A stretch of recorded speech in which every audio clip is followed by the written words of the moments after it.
have a lot of old friends chiming in. I didn't know about Johnny Pacheco. Yeah, he's Fania All brilliant. Stars and all that. Yeah, man. So you have a lot of dear friends from the past joining you, from Part to Futura to Part, Cos, Cess, on and yeah, on. Part. Hey, Part. Yeah, Part. You know what's so funny that you mentioned Part is like, for a while, I think there was a point some years ago when I kind of caught myself saying, I'm the oldest, like for my activity doing graffiti at the time, I felt I was probably like the oldest guy that was still committing at a certain level. Yeah. And then like Part completely eclipsed that. Yeah, he never stopped. Yeah, and it's funny. And then we painted together with Ovas when Ovas came from Spain, and that was great. And then I didn't hear from him, and now I'm trying to make up for. Okay, so just so I'm going to direct it right apart. So Part, you had your time, and now I'm doing my thing. But then we got to do our things together. But you know what really blew my mind was that Staff 161 is doing freights. Yeah, That's amazing. I mean, it's in the blood. That's drop the mic. That's just drop the mic. Yeah. So yeah, there it is. Yeah. So Andy, I want to jump right in with you because we have a lot to cover and we may run long because I just dug stuff up that is really interesting and important for our conversation. So normally at this point, I point my screen to the header, which I usually read a bio, but I think you're a man that doesn't require a bio as so much as we know who you are, but I think the story will lead us to know you more. And so one of the things I often say at the Museum of Graffiti, and I love that you shared these drawings, these kids' drawings, right? Yeah. Because graffiti, really, the phenomena of it is not, yes, it's the art, but it's also, as Remy once said to me, it's the only art movement ever created by children and led by children. And the story really is about kids and being creative. And you shared some of these early drawings. So it seems to me that you had creative impulse very early on. Yeah, well, those drawings, that one I shared just because I like that one. And then my dad was smart enough to keep it and put a date on it. And that was funny too, because from really 1968 that drawing, so I was 7 when I did my name Andy like that, and then the Y is the Gemini John Glenn's capsule. So that's amazing. I shared, obviously I shared that because to be trying to do some kind of caricature cartoon thing with letters or something at age 7, I thought was I get it. I thought correlation. And that with the robot guys, probably maybe a year or 2 later, my dad was smart enough. And then I had an art teacher who had the wisdom of telling me at a very young age, you need to put the date on your drawings because they didn't know I was a complete hoarder and I would actually keep them. This one of the robots, my sisters found when my dad died 10 years ago, and they put it back in my hands. But wow. The art teacher told me to do this because when you're older, you'll want to know at what age you drew them, and it couldn't be more true. And I'm trying to do the requisite coffee table book now with Bucky Turco. And some of these old drawings are kind of invaluable to the chronology that we're trying to do. So this was really an interesting story too, but I'll try to keep it short, is that I also, people say collector, hoarder. Okay, I'm a hoarder. But I happen to have a copy of the Scarlet Letter from grade school from, 1974, I guess. I was 13. And so that was pretty cool because when I opened the book, I had defaced it with my early tag Sky, and with the stolen dry mark, with the glass. When you peeled off the label, it was actually glass, which was so cool. And then when we went to Japan, when Revolt and I went to Japan for the Prosper show, I actually found those markers under a different brand name, where if you peeled off the plastic, you know, they're about 2 inches tall. If you peel off the plastic, they're glass. And Yes. I realized they were the exact same markers. So that was the go-to tool at the beginning. I know that marker. I have a question. Let me interject a question to you. Yeah. What prompted you to start writing graffiti in the first place and choosing the name Sky? Well, I have no idea. I do know why I picked some of the names, the early names I had before ZEPHYR. And the explanation is as embarrassing as the names. And Sky, it was Steve 161 who told me you can't write that because of Sky 3. And I got to be honest, I didn't know. I was only 14. I didn't know of Sky 3.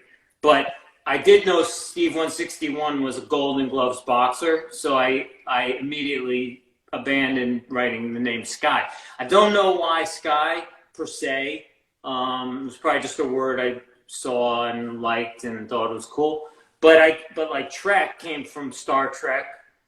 TREK was Trek, that was me. And then Kane, Kane, which was probably before Kane 1, but spelled differently anyway, was actually embarrassingly from the David Carradine's character on Kung Fu, was Kane. So I was like, how did you arrive? How did you arrive at ZEPHYR?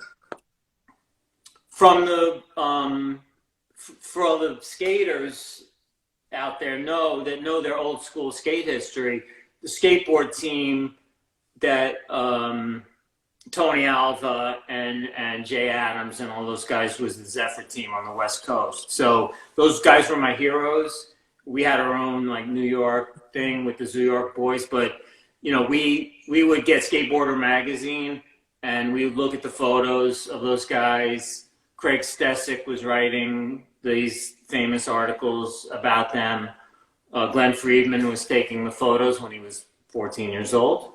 And, you know, those were our heroes, and that was their, the Z Boys. That was the ZEPHYR team. And it's a really quick digression on that, and then I'll try to limit the digressions in the effort of rambling and time.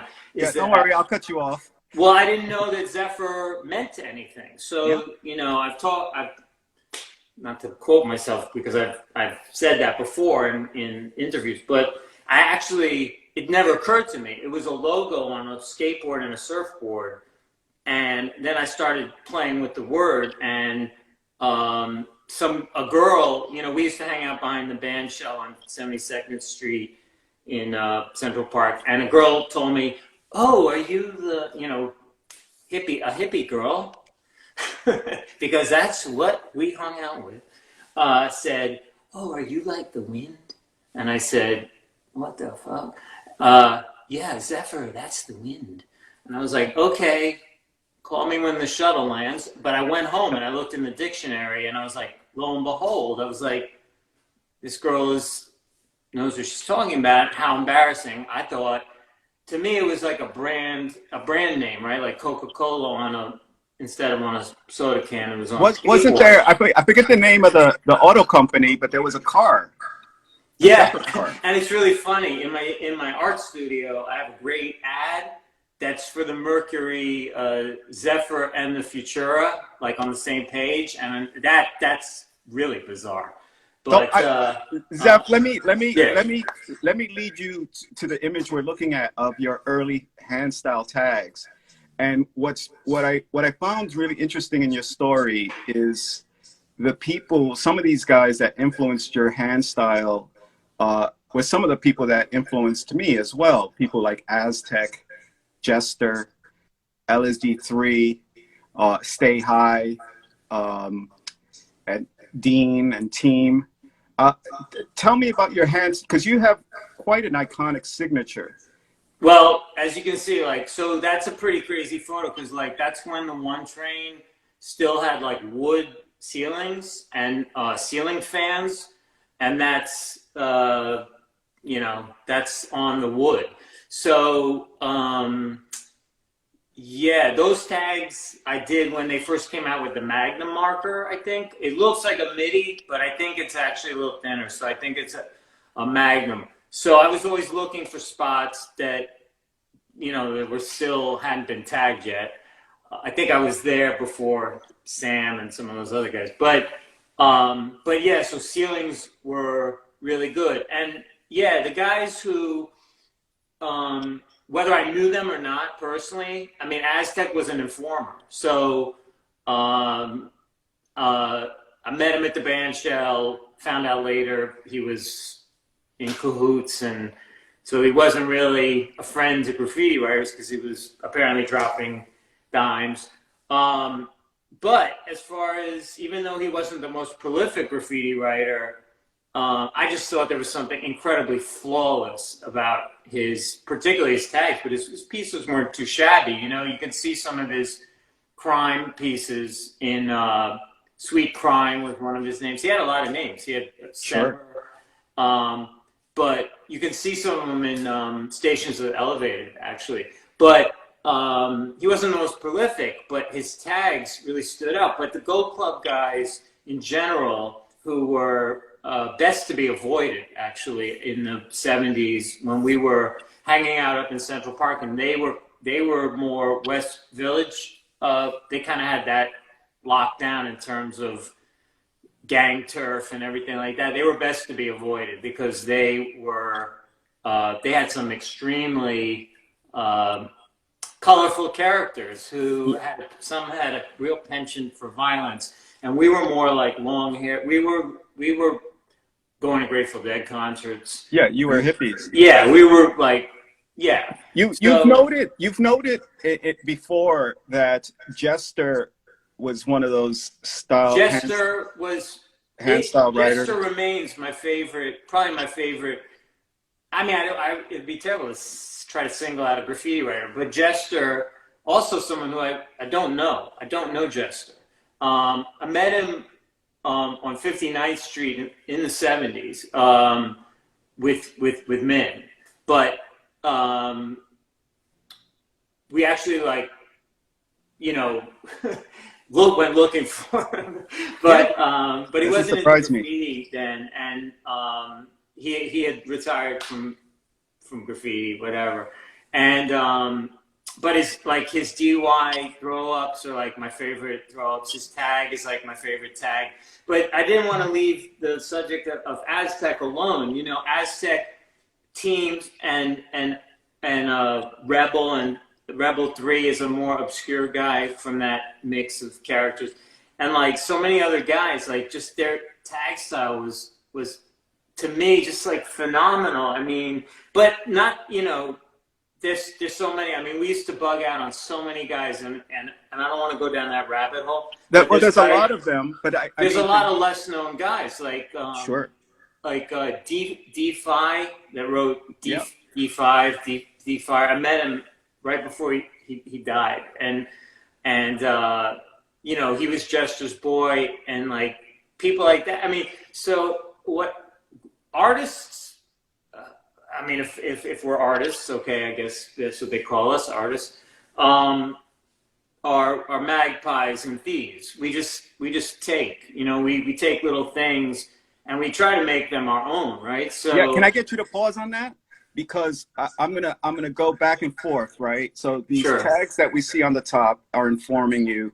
We see Jester, we see Stay High, and then we get to this tag, right? This really well-defined signature that, you know, to come back to what you're saying, like we're magpies.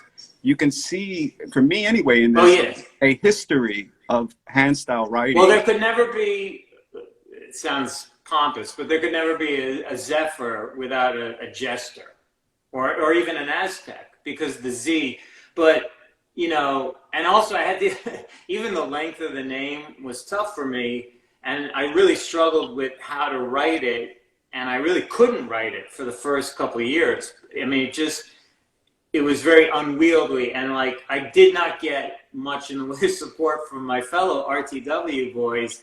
I remember Rasta was like, "What the hell is that shit?" Right. Because So let's go into that, because yeah.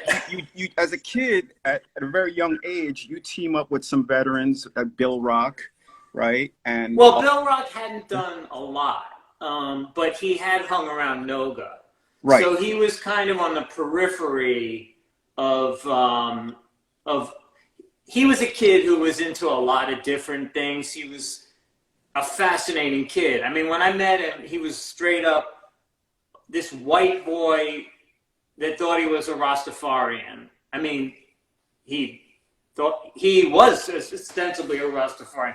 I mean, he was a real character, and like his life story or whatever, and he was only 16, was more colorful than, you know, I mean, he had, anyway, I'm not going to do a Bill Rock bio, but some of these guys met in Reform School, some of the founders of RTW. And how does LSD3 fit into all of that? Okay, well, we call him LSD Om because that's LSD3 Om. But yeah, he's obviously known as LSD3 because that's a Sanskrit. Sure. Om for peace. But he was.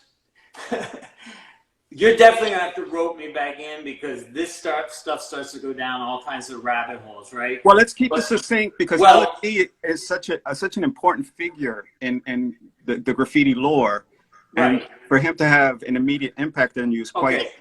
So important. the same way Washington Square Park was kind of a free-for-all freak parade in, say, around the bicentennial. I mean, I'm just going to use 1976, but.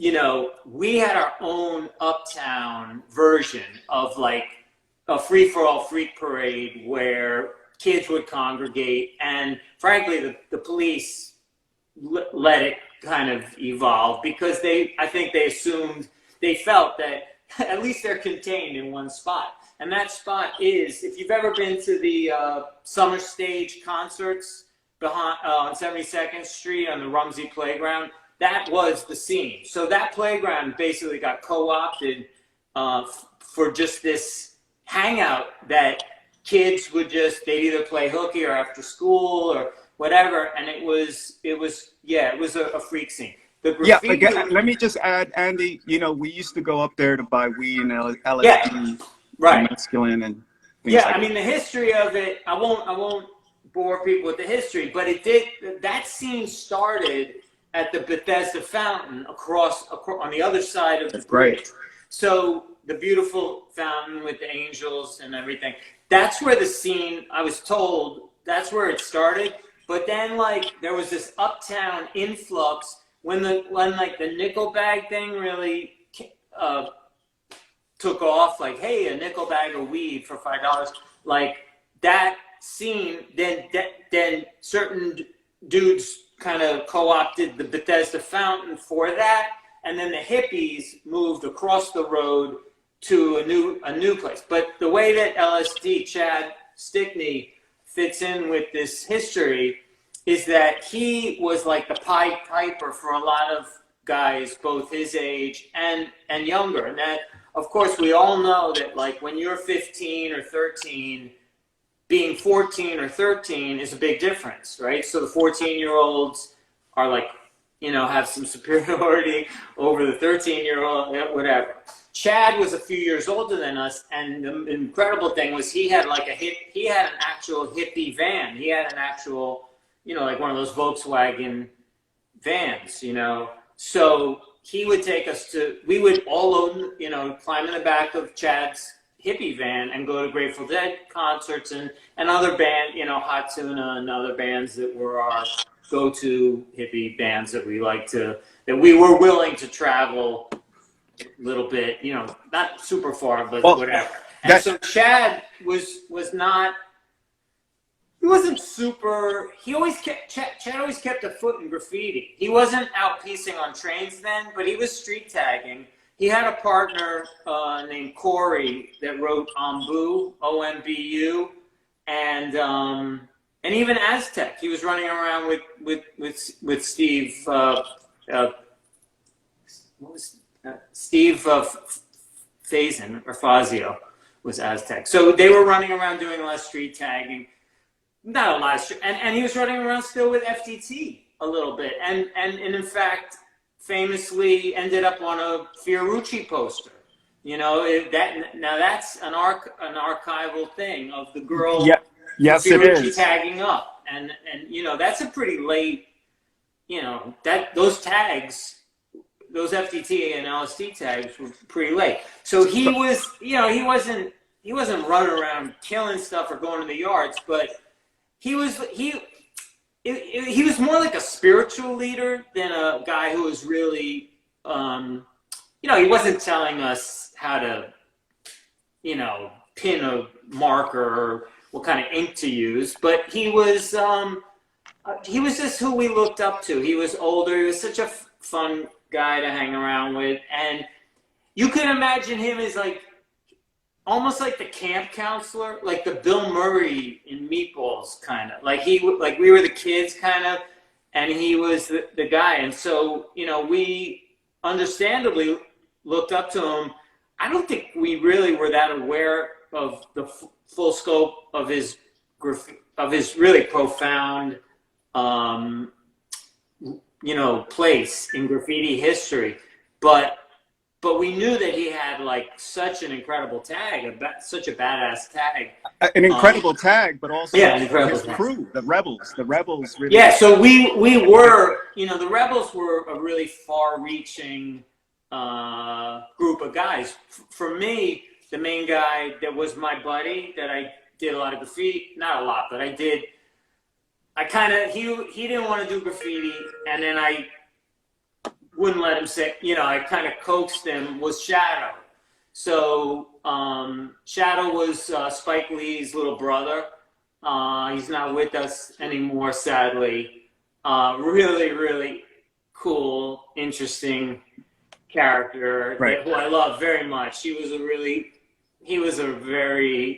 a really, ooh, I'm about to there's a get a lot little of history. We're gonna go down. I miss Shadow. He was Andy, an entertaining fellow. Yeah. I'm gonna try to pick up the pace a little bit. So we cover a lot of stuff. But what I wanted to say, do me a favor, lower your volume a little bit on your side so I don't get an echo.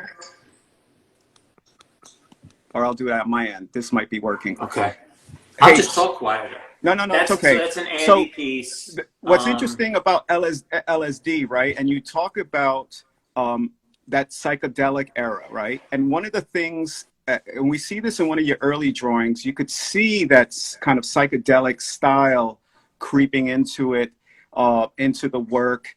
And what I've always found really interesting about your works and the whole crew at that time, when you guys kind of came, you know, to our attention, me and Kel, because we were on the Upper West Side, was that you guys were bombing with a lot of opaque markers, really colorful, a completely different take on style writing and hand style writing. That whole crew from Bill Rock, you, Mackie, and of course this would translate into the style of graffiti lettering style that was sort of shifting. You were mentioning Part, and of course in the mid 70s to the late 70s, Part and TMT and TDS and Mafia, what, you know, their style was the standard.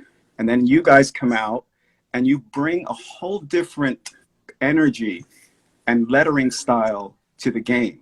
Well, we were inept, and we were the first to admit that we basically sucked. But there were a couple things that we did have going for us.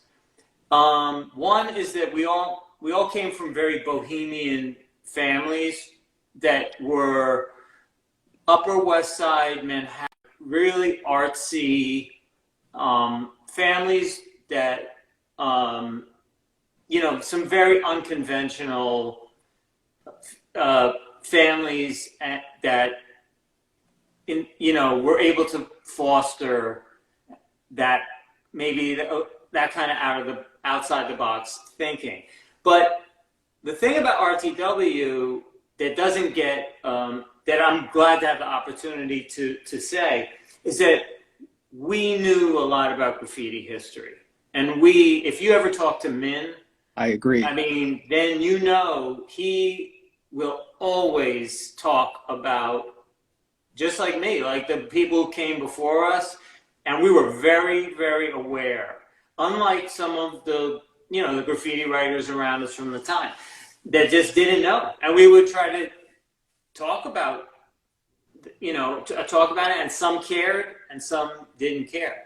And so we saw ourselves as part of a continuance. Yeah. And we were very humbled by the responsibility of painting on trains. We didn't take it cavalier. We saw it as entering into the fray of something, a very profound, honored tradition. But, see, this is when Rasta got good. Rasta was precocious. He had been doing graffiti before us. He wasn't piecing, but he got so good that when I met Dondi was like, of all your friends, the only one I really want to paint with is Rasta. I'll tell you something. I don't want to interrupt you, yeah. But I want to say a couple more things about RTW because I think it's important. Yeah, so I'm showing pictures of the crew, by the way. Sorry? I have pictures rolling of the crew, of the pieces of the crew. That's Bill Rock in front of the Bill on a BMT train with the revolt. So finish your thought, because I want to add something to the conversation. That's homage to the B-52s that Revolt did, Planet Claire. But what I was going to say is that, so also, we looked at the Death Squad's pieces. We looked at your pieces, the rock stars. We looked at everything on the one line. We studied it. We were taking pictures and studying photos and just shitting ourselves, basically, over, and the Rich Raid, TMT. I mean, we just would stare at the photos and with our jaws on the floor. But we also had the humility and good sense to know that we could never do that. I mean, Rasta got good, whatever. But like, we just knew that we were driving little wagons, and those guys were in Ferraris. And but so, I will add. Let me add this, because last thing I'll say, and then I'll shut up, is that so what we did is we didn't even try to fuck with that. We just did Grateful Dead. We looked at the Grateful Dead album covers. We looked at the Fillmore East posters and the Fillmore West posters. We looked at those Zap comic psychedelic artists, which we understood that. We understood that how the horizontal fades, the magenta clouds. We understood that was our wheelhouse, and that's why if you look at crunch pieces, if you look at my early pieces, that's all. I dropped the mic now because that's all you need to see. I mean, right. This was what we knew, and so we just used what we knew, and we knew that we need to let Cool 131, we need to let Part, we need to let you and your brother do that amazing stuff, but we can't really mess with that. And the first guy who really could kind of start to tick that box a little was Mackie. Mackie got good really fast. I think I have a Mackie here. Let me see. Yeah, Mackie started to get good. Yeah. Even before Rasta. And Rasta's I have a Mackie up here. Rasta's real problem was scale. Yeah. His pieces were really small. Well, I was going to add something to the conversation, and I'm really glad that you said that last statement, because I was going to head in that direction about how music and culture was influencing you guys. But another thing that was really... Record covers, yeah. And so... Yeah, we used record covers and underground comics.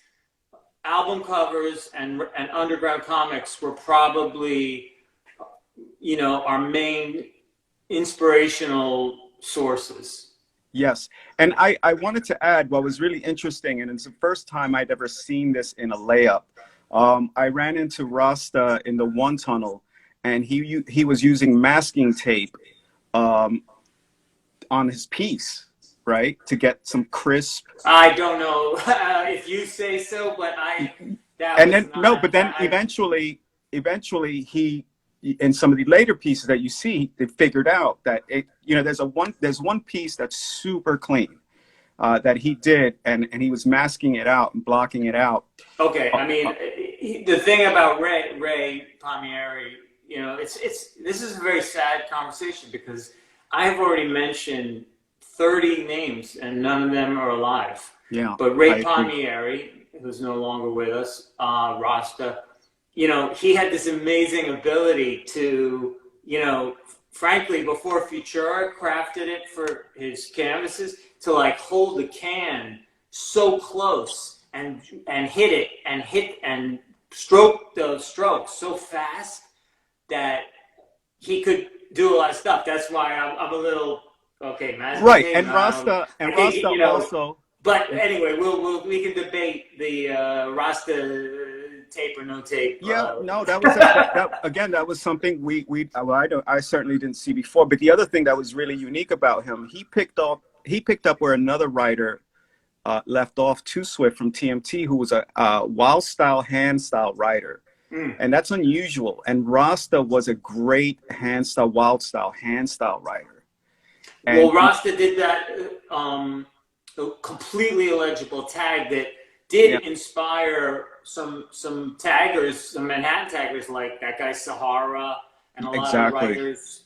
And even I adopted that, with the H, for a few months I was kind of trying to do a little bit of a Rasta thing. But the thing with that was that he was just eccentric. And so he didn't care that, he every time he did a tag, it was for the sheer internal joy of doing the tag. He and I were basically opposites in our approach to graffiti. I was always, every piece I did, I pretended you're at a distance in a playground in the Bronx. My piece is on the elevated, and there's in 1979. I mean, every train had pieces on both sides. Andy, we're looking at Annie and Rasta, and they were really young, and I would imagine. Well, Rasta was a little older. Rasta was actually a year older than me, and I'm 69. I was born in 61. He was born in 60, and he was younger than all of us. When Annie left reform school, he slept on my floor for a year. And I told him when I met him, when he was on leave, they let him out for a weekend, and he stayed with Bill Rock, I think. And I half jokingly told him, hey, if you ever run away from reform school, you can always stay with me. And on Monday morning, someone was ringing my doorbell, and it was Annie. Incidentally, he later became Min, but Min was Rasta. But then, Annie just sort of was like, I'm taking that name. So I wanted to share this picture with you, and Crash, who's here. I don't know if he'll remember this, but I remember we walked into the one tunnel, and they went over me. Cause I think you had just finished doing this piece, and they were struggling to find. We were trying to find clean cars to paint. That were in an open space, and Kellen Crash just decided.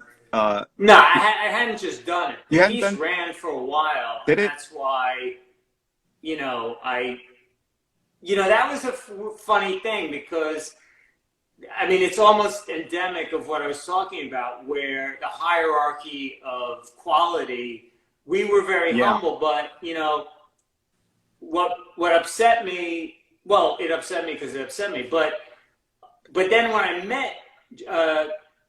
met your brother later, but I met Crash earlier. It was just like ridiculous because he was such a sweet guy, and we were hippies anyway, so we were never about beef, you know, like, I mean, we were always looking to avoid trouble, but then like trouble, as soon as we started painting trains in 77, trouble started finding us, because that's when, you know, there was a bit like RTW and TMT was a real belligerent warlike situation there for a while, because frankly they didn't want us on the train. So the other thing was Mackie, some of us, Mackie, myself, and some of the other guys were so we weren't racing each other on the one line, but we were maybe a little bit of rivalry. So we would go anytime we could, and if we wanted to, we'd go by ourselves.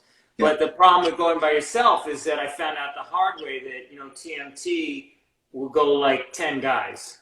So when they found me in the one tunnel, what did they do? Well, let's just say, you know, I ended up in the hospital. And then it was Mackie's turn, and then they caught him, and then he got fucked up. Then they called Rasta, who was a Kung Fu black belt, but unfortunately when there's 10 guys, and then he got fucked up. So at that point, Bill Rock had enough. You know, that was the beauty of him and his sort of leadership, was that, you know, he was kind of a hippie guy, sort of, but he was a lot more edgier, and he did not take any shit from anybody. And so what he basically did was he went to the Pitkin yard, because by that time he had met Quick and knew all these guys on the letter lines. And he basically walked into the Pitkin yard and told these guys, I think they were called the G Crew, hey, you guys want to be in RTW? Like 20 guys. Yeah, okay, you're all in RTW, but do me a favor, next weekend, we're going to go to the one tunnel. He brought all these guys to the one tunnel, and, you know, and basically declared, I don't know if they found any TMT guys, but basically declared, like, you know, the word got out. I mean, this is before, I mean, half the dudes I knew didn't even have telephones in their parents' house. So, but word got out, like, oh, there was some crazy freaking dudes in here, or whatever. And, you know, it never really, I don't know how it resolved itself. I stopped going to the one tunnel. Well, I started going to the one tunnel a lot less. I mean, you ultimately became, you know, king of the insides. You were just destroying. Because insides. we only, first of all, we only went, you know, now I could talk about it. I mean, we would only, Saturday morning was our time. So like, no, but a lot of, like, we'd go in there and Part and Knock would have, and Fuzz and a lot of guys would have pieces from the night before. I mean, you could still smell the paint was still drying. But we went Saturday in the morning. And that's when I met, like, T-Kid, and there were some other guys who caught on that Saturday morning was a good time to go. But that was like, you know, talk about being slick. We weren't at all, because if anyone knew, like, oh, RTW, they all go on Saturday morning. Yeah. And that's when we always go. We'd stay there all day. But that's really the only time we went. I mean, a couple times we tried stupidly to go like weeknights out of desperation, and it usually didn't turn out well. Like, I mean, when we did the Kel Futura on weeknight, your brother got hurt because he was running and he fell. We were between the cars and we got away, but you know, you kind of knew that was going to happen. You never back in those days, you didn't go in the one tunnel on a weeknight. It was a recipe for disaster. Well, and speaking of getting in and getting out, you know, the throw up is perfect for that, and your throw up was Joy. I only did that because of Cap, because when Cap started indiscriminately going over people, obviously I didn't escape. No one did. Yeah. So, you know, so I was like, okay, I need to, you know, I need to do something, you know, so I did say. I started to say, though, that about the one tunnel. So when I met Dondi, then I never had to really think about the one tunnel, which was great, because he introduced me to Utica and New Lots and yes. And some other places. But it's funny because he had painted that car with Case in the one tunnel, which I think was basically the only time he had ever painted in the one tunnel. And we tried to go there with Rasta when we did the third rail, shit. I say Wish, but it wasn't a Wish. It was blue third rail ZEPHYR. Third rail, yeah. And we have a photo of that in the museum. Yeah, actually. but we couldn't. There was workers or something, so we went to the 3 yard, which was pretty funny. I mean, it was Christmas Eve, and I think it was 1981. I want to say. So that's funny. That's Charlie Ahern took that when we did the Heroin Kills. And I'll tell that story as quickly as possible. Yeah. Go back to that. Yeah, so I have a picture of it, so I'm gonna pull it up. Wait. Yeah, that is a crazy. No, but go back to me painting it, because that is a crazy story that I really want to share. Okay. So Charlie Ahern is in pre-production of Wild Style, and Charlie and I were, we had a really good rapport back then. So he says to me, "Zeph, I really want to go with you guys to the train yard and like experience it, because I'm doing this movie and I really feel I need to experience it." And I was like, "No, you don't, and I'm not taking you to the train yard." So for shits and giggles, I tell Dondi, I go, "Dondi, Charlie wants us to take him to the train yard." Dondi, of all people, who had no extra time or patience for anyone, and tells me, "Oh yeah, that's cool, yeah. That's cool, yeah, we'll take him to the train yard, that'll be cool." And I was like, "No, that won't be cool." But he was like, "Yeah, that'll be cool, come on, that'll be fun." So I called Charlie and I said, "Guess what? Dondi says we're going to take you to the train yard this weekend, right?" Oh my God. So on a Sunday afternoon, we walk into New Lots. Look, I'm wearing a golf shirt. I know. Like I'm going for a stroll, Bowling on Fifth shirt. Avenue. I mean, literally, but that's how Dondi had it. It was Dondi's backyard. I mean, you could walk from his house, but for him, it was like his backyard. I mean, he met workers, and sometimes he was friends even. They wouldn't chase him. Sometimes we would get chased. So we started painting, and Charlie paints this hot stuff, the devil. And I'm like, "How'd you learn to do that? That looks great." And he goes, I really like Harvey comics, and I really like little, like Richie Rich and hot stuff. He had a Harvey comic with him. He's like copying. And I'm like, "No, how do you know how to do this with spray paint, all, 5 feet tall?" And he goes, "Oh, I don't know. I used to do art in college," or something. And I was like, "Damn, man, like, that's some." I was very impressed. That's impressive. I've never heard that. He's never mentioned that. But here's another thing. We did a whole other train identical, and right before we put the outline on, the train pulled out. I think Aaron Lovin' too was with us, and he was kind of tagging and looking out. I think he was there that day, and if I remember correctly, the train pulled out with him in it, and I think he had to like jump out or something. I don't remember if that was that day. I know that happened one day, but we did? We said, "Shit, they pulled out the train. We didn't get to put an outline on it." We started a whole new one, and then we had enough paint. We kept the same color scheme, and I had planned it to do it solo. I didn't know if Charlie was just going to watch. I didn't know what we were going to do, but when I showed up at the yard, I wasn't going to write. I wasn't going to do a kills piece. I was just going to write heroin kills, and I was just going to do the word heroin. That's how it was planned for a panel. Right. And Dondi saw it and he said, "Nah, you should do the whole thing heroin kills." I go, I didn't work out how kills would look. I worked this out. I have this outline still. And, it was supposed to have a syringe. Well, it has. It's not a very good syringe, but it's a syringe for eye. And Dondi I kid you not, he had his paint. He had a different color scheme of a bag of paint. And he just starts painting. And I look over, and he's doing kills. So, you see who got burned that day. But painting alongside Dondi is a losing proposition. Yeah, But it Charlie definitely really is. held his own. You said something very interesting about doing a whole car on your own, and I have a picture here Yeah, of Gold Heist, right? yeah. Two I other did that names. because I was doing pieces in the one tunnel, and jerk-offs were coming and painting on the next panel, like later on. And so I was like, I gotta use, if I want to, anti jerk-offs, I gotta Take the whole car, exploit both the right? panels. I mean, that's literally how it wasn't.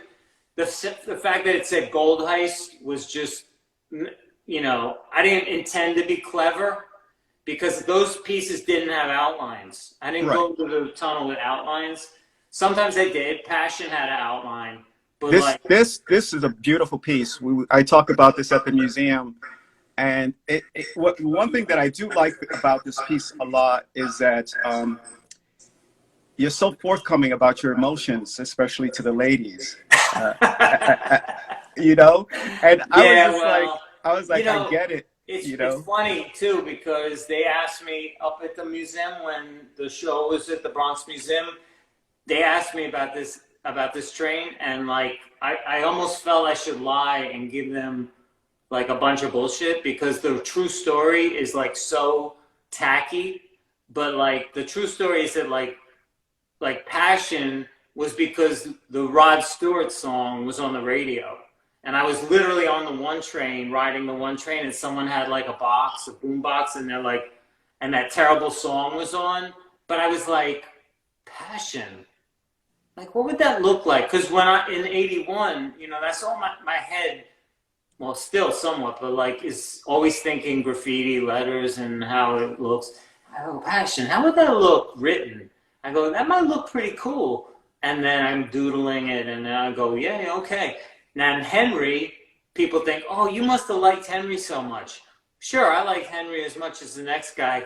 No, I did it because I was trying to appeal to his, maybe his ego and think like he'll go take a photo of it. Yeah, because exactly. We would call his voice, what do you call this? His answering machine at the studio on Grand Street and leave a message, yo, Henry, I just did a piece, you gotta go photograph it. But he was getting so many calls like that by that time in 81 that like you couldn't really be guaranteed. And then people were crossing it out. The conductor was cleaning it with the razor blades, the window.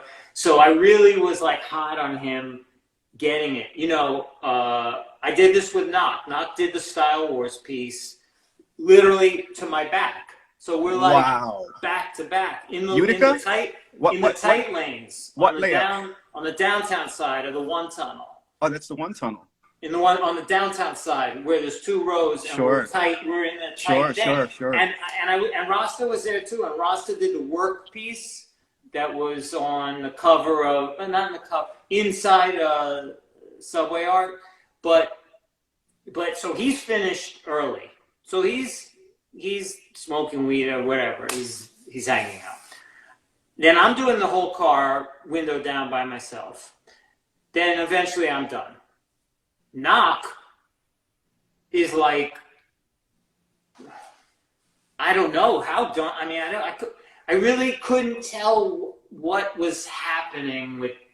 He was explaining it to me. He's like, this is style, but this is straight letter because if you don't do a straight letter, you have no style. And he, Knock was full of some very exotic theories about things. And so I was like, okay, Knock, but this is the thing. We've been in this tunnel since like 8 o'clock this morning and it's like nighttime. And Rasta and I really don't want to stay here anymore. So what are we going to do? And there was no way to help him with the car because there was like all kinds of things going on that we couldn't really figure out. You're up so close that you can't really get a sense of what it was going to look like. There was no way we were going to start spraying on his like we didn't know what a masterpiece it was, but we knew it was something special.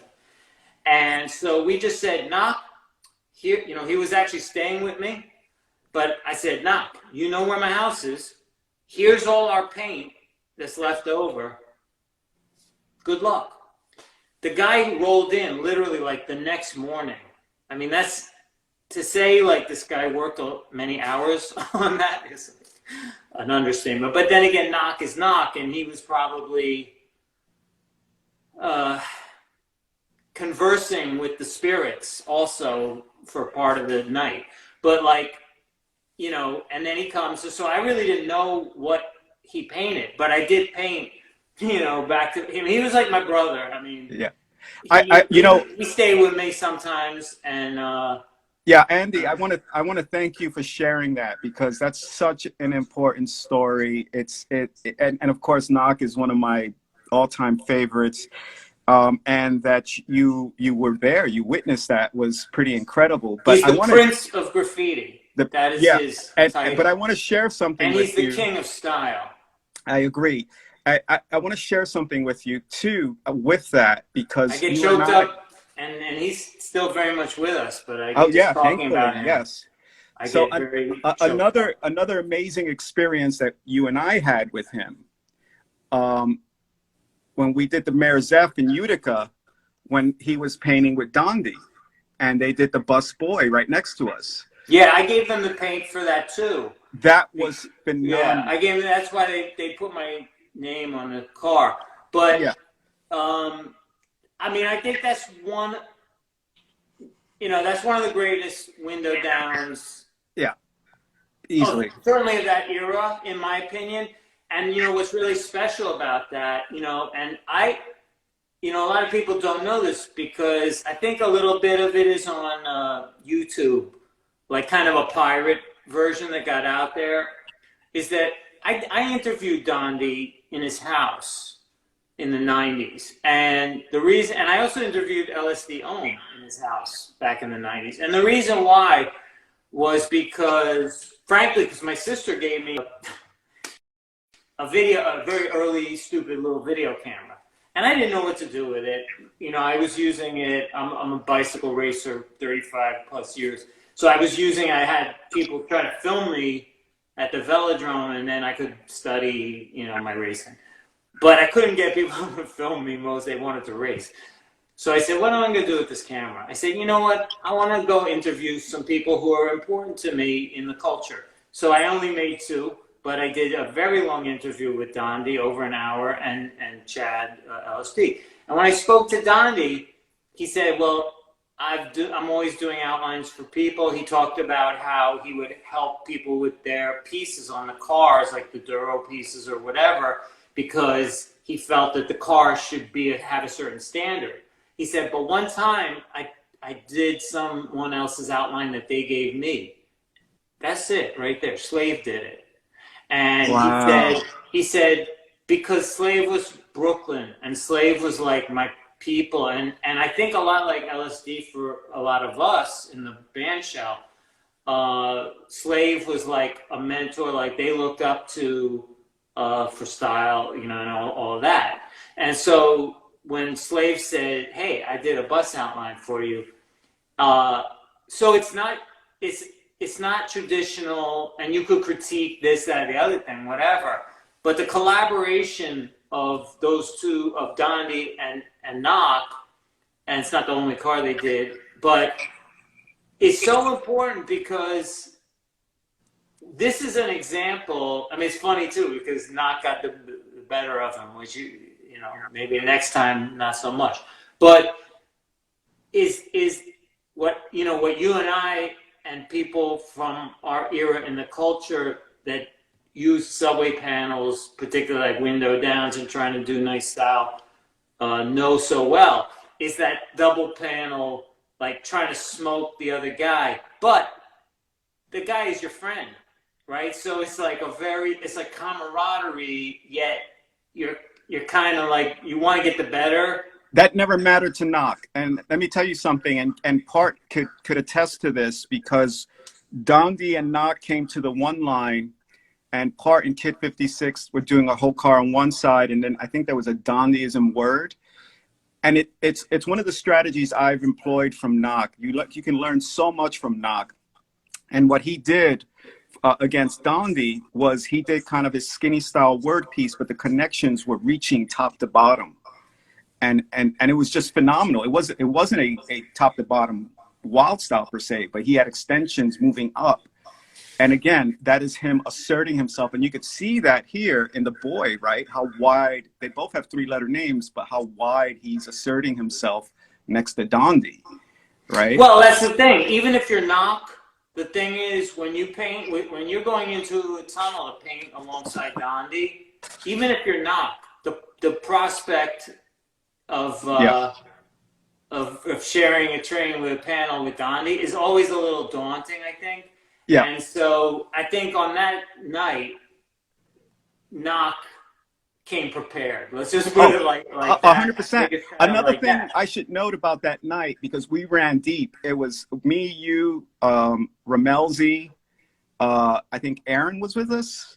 Yeah, well, Aaron was usually the Slave. Designated, you know, you'll just, like, if anything goes wrong, you'll be the first to know about it. Right. Because he never did pieces. Right. And one of the highlights of that night for me, I mean, aside from, you know, Knock, who I knew, and Don, was that Slave was there.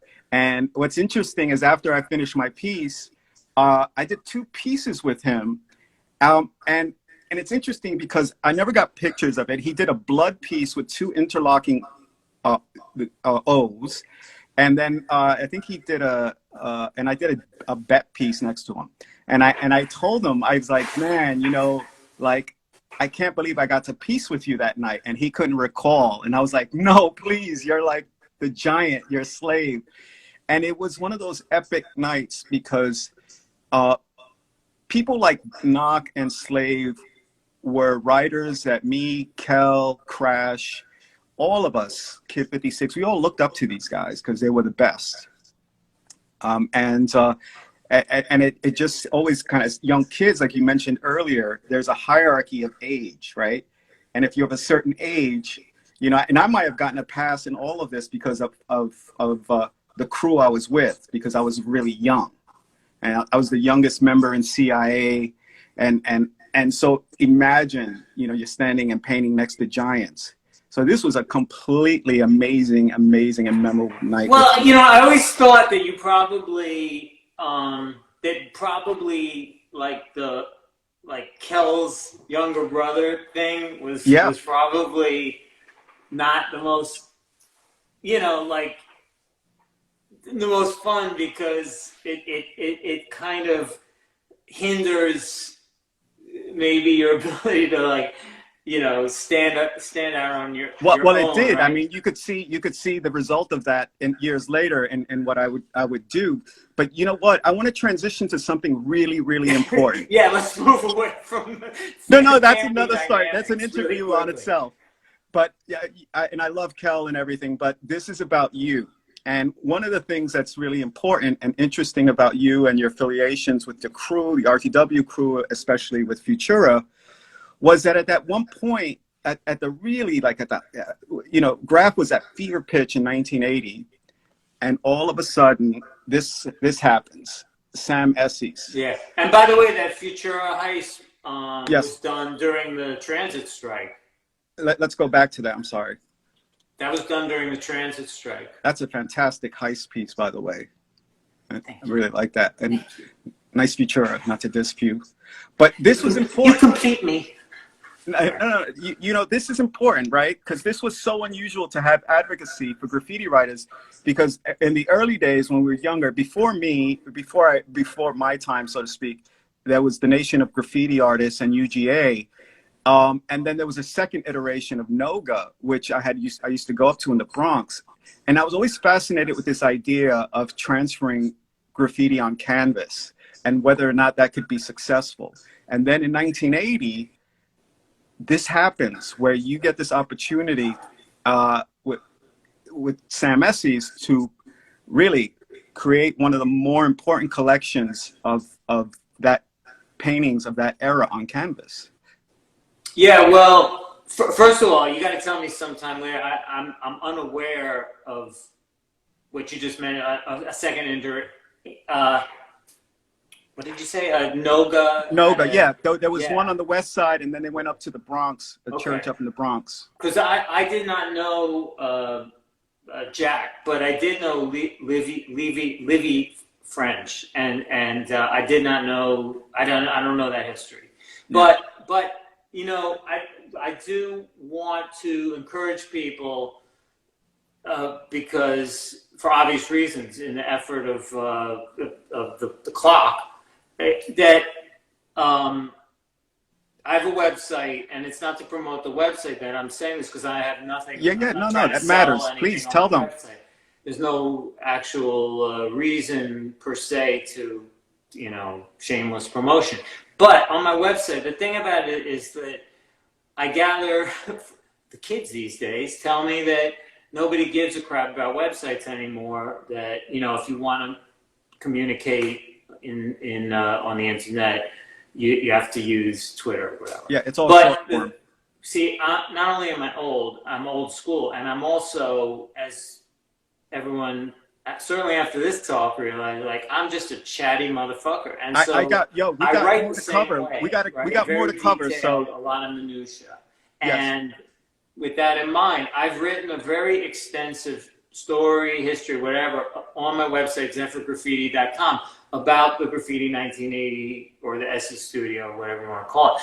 And the reason I'm plugging it is not because, oh, you should read my writing, it's really cool. No, it's because that is a very complicated situation. Specifically, I tried to address the elephant in the room, which is that Sam effectively co-opted our better angels to, you know, make all these canvases, and then we end up with no ownership. So we can speak glowingly of the chrysalis that moment was and the archive that it created, because nothing changes that. But at the same time, you know, it's almost a story of, like, kind of a big ripoff, because we all sort of got ripped off. And of course, since Futura and I ran the studio, you know, over the years, I remember Bill Rock was really upset at one point, understandably. And so, you know, he's focusing his ire at, well, fortunately, it was more Futura than me, but, you know, he's focusing his ire at, like, you and Futura, you know, you guys scammed us or whatever. You helped Sam scam everybody, or whatever the case. You know, I got scammed too. And that doesn't make you. I know. This is my painting. I wish this is an important painting for me. I wish I had. That doesn't. The fact that I got, if we all got screwed, the fact that I got screwed too does not do one iota of anything good for you, your brother, Bill Rock, or anybody. Okay, but the thing is, read what I wrote. It's a long article. But I encourage people who are curious about it, not only as a redemption. I'm not trying to redeem myself in that, because I think that it's a chapter. It's like so many chapters in all of our lives. There's, you know, there's great stories, and some of those stories, when you peel it back, have sort of a dark tinge to them.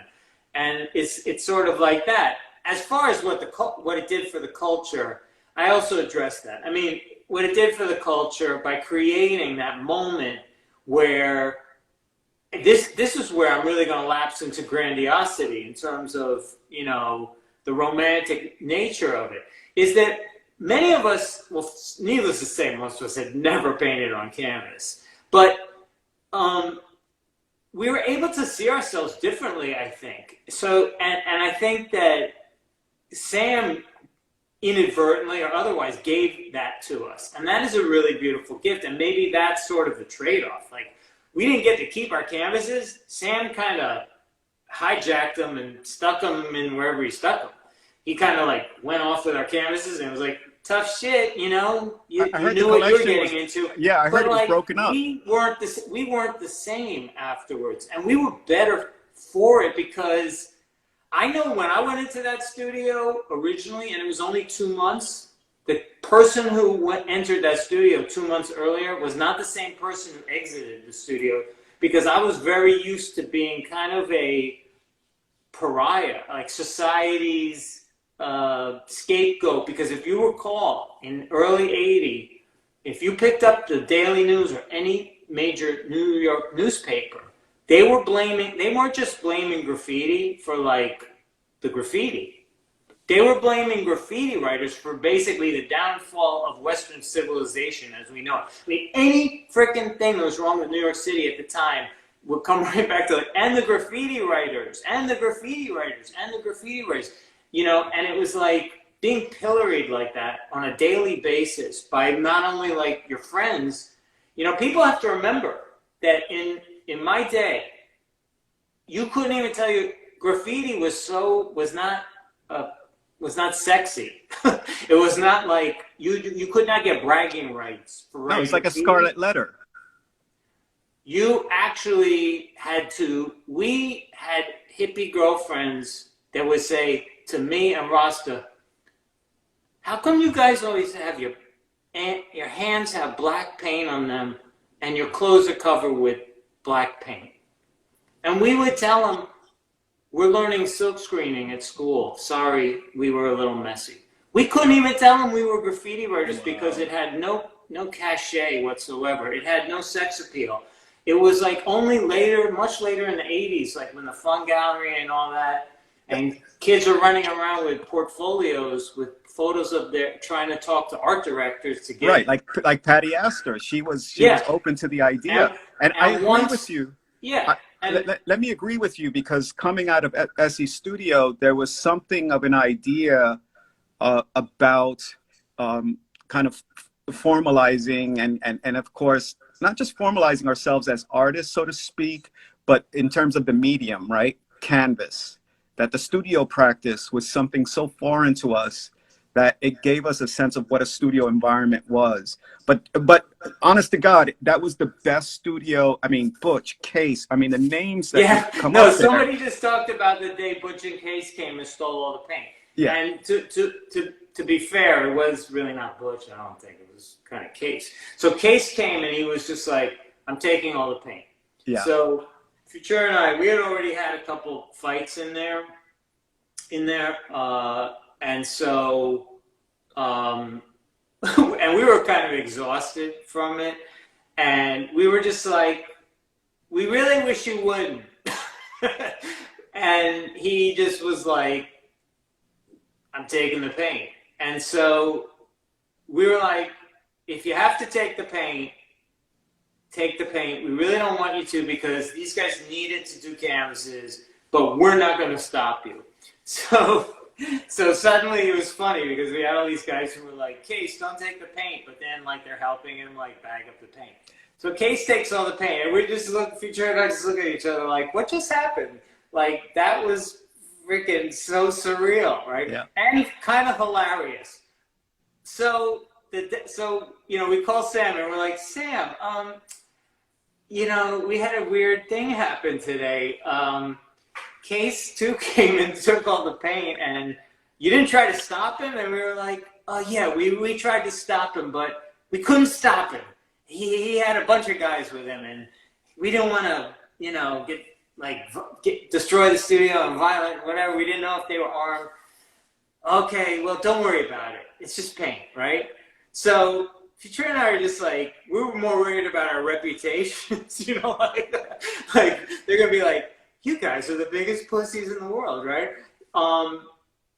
But an incredible thing happened, and you know where this story's going. Like that night, all these dudes went to Esplanade and painted the most amazing trains, like end to end with that paint. And after we found out about that and saw the photos, Future and I were like, well, that was a better use of paint than fucking what we were doing with it here in the studio. I'm just joking. I mean, what happened in the studio was great because people got a better sense of themselves, I think. But there's another element that was huge, which is that people met each other. And that networking was just profound. I mean, I would agree with you. I'll tell you, like, I was doing the 6 Insides with Little Corrado, LK at the time. He didn't have a phone. I mean, I couldn't call his house. He didn't have a phone in his mother's house. So the fact that people were getting word of mouth through like Writer's Bench and coming to the studio and then going out and painting together. I mean, Scene came to New Lots with Dondi, with me. I said, Dondi, you know that crazy white boy Scene? He's cool. I said, he's all right. Dondi said, I don't know. I said, he's all right, man. He's all right. Can I bring him on Sunday to the New Lots? He said, sure. And Dondi respected it because Scene was like really admired, like the king of the sixes, and his pieces were really cool. They were really cool. And Dondi was really admired as king of the twos, and his pieces were really cool. And on that level alone, like Dondi was like, all right. Of course, Scene came, and I think he got a little nervous, and he tried to do one of like his Scene product, like it's just beautiful. And it had like a tattoo, like a naked lady or something. Right. I remember that. But, you know, that's not what he should have done. He should have tried to just rock a really mean ass Scene burner and just like, no, he didn't have. The thing with Scene was that he didn't have that level of burner capability. I think he had, and when Kel used to get, he could throw down some shit because I was just talking to someone about this. You know, he got schooled a lot. He had that Billy style that he got. Yeah, but he also brothers. got, he also got outlines from Kel. Kel used to give him outlines as well. Yeah, there you go. But and I remember they used to. I got photos of those cards. They've done a couple together. good whole cards. Beautiful, man. But listen, I want to move forward to Fun Gallery because right after that, all of a sudden, the Fun Gallery pops up downtown, and there's this kind of consideration that maybe we can, join the gallery scene kind of ad hoc, and Patty Astor's leading the way, and there's Fun Gallery, 51X, and all these alternative spaces for writers to start exploring. But also, again, this was the time when you guys started getting, some of the older guys started getting attention. And again, there was this consideration by people like Sidney Janis and Leo Castelli, and then the Europeans that were looking at graffiti differently. But also, again, this is downtown, but also uptown, we had Fashion Moda with Stephen Ines that was also showcasing graffiti at this period as well. So there's this weird transition, right? Going off the trains and going into the galleries, which we were all like, okay, what happens? And then you get the influx of people like Keith Haring. That's a great photo, by the way. That's a Lisa Kahane photo. Mm-hmm. Keith Haring's rolling a joint that day that there were riots at Lincoln Center after the B-Boys, after the Rocksteady crew had Dynamic that Rockers. B-Boy challenge. So Patty's dressed in her like Easter, maybe the next day was Easter, I don't know, but she's dressed in her Easter finest. And then look at Dondi, he's so handsome. Dondi's looking at a photo, and I think that's Joey, right? Isn't that Joey from the 6th Line, like looking over? I think someone handed him a photo of like a piece they had done, and like, yo, dude, look at this piece I just did. And Dondi, Dondi was a real mentor. He had no time or patience for a lot of dudes, but at the same time, he had a lot of love for dudes. Sometimes dudes that I was like, digging these dudes, and Dondi was like, nah, Zeph. Case in point, like Shu in Holland, I was like, yo, these are like these young dudes in Holland trying to like do New York style graffiti, blah, blah, blah. Dondi, like, this looks silly. And Dondi was like, no, because he was going over to Holland by himself. Usually we were going by like together, but then when Dondi was going by himself, he got tight with those dudes, and he was like, nah. He came back and tells me, yo, that dude Shu is really cool. I hung out with him every day, and I started a chapter of CIA in Holland, and he's the president. And I was like, yeah, man. And it was really it was uncharacteristic the Dondi I knew, who was more like, if you were down, you were down, but if you weren't down, he could be very dismissive, kind of. And it's funny, in that situation, I was the one who was I would agree that CIA was a really, before you came in, it was super tight. And there was this kind of, I don't know, Don kept it really tight. And he was really a wild style purist in many ways. And really, obviously, from his work, how much, that wild style writing meant to him. Well, also on my site, I have a thing about Dondi, but so far, I mean, I'm going to build it. But right now, if you look at it now, it's really obscure stuff that he did on the BMTs. A lot of stuff he was with your brother. But like a lot of people don't know the extent of work that he did.